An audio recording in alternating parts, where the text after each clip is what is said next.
the real cool part about all of this stuff is we have no desire to keep the guys or ladies that we hire.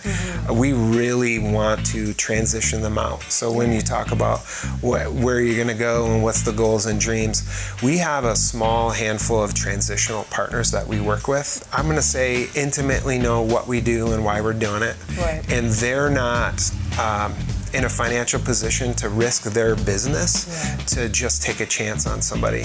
I specifically work with those employers and say, when you're hiring, what do you have to have? Now, is there a story that stands out the most out of your tenure here? We brought in a guy for an interview, and honestly, because we are talking about physical labor here, we have to know, can you do this job? Like, can you lift a washing machine? Do I have to be with you when we're doing this? And so when we interview with a working interview. It's in our truck. You saw it roll in when and we just go and we spend time in the cab talking.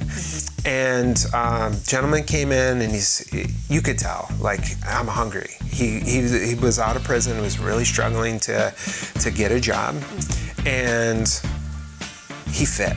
I mean, this guy fit. His name's Kenny.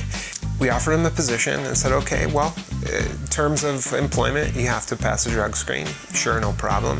And we took him to go get tested, and he failed the test. When you know you can pass this test, call me, and if we have a spot.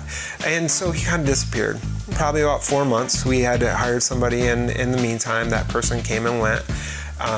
And he called and he says, you got an opening? And it was literally that person had quit the next, like, I'm taking this other job.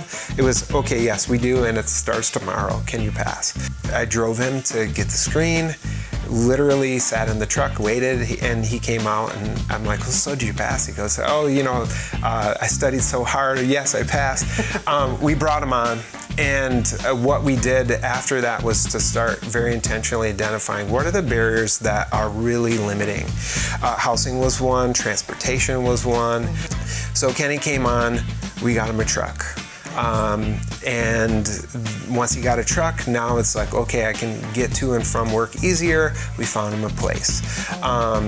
And then we found out, and he was our driver of our truck, that he enjoys driving. And he got his CDL license, and we found a prospective employer that said that he'd take a chance. And so he went for this job interview, and he said, okay, so what's my 2 weeks? And I said, if this guy offers you a job, you are gone tomorrow. See you later. And honestly, he's doing phenomenal. The place that he moved into, he's now in a nicer place. The car he got, he now has 2 cars and a Harley. Wow. He never has really left us. He's just not on our payroll anymore. So a hugely successful story from that perspective because he's doing well. Well, that's awesome. That was such a great story to hear that he's doing amazing, and just from the help of your organization.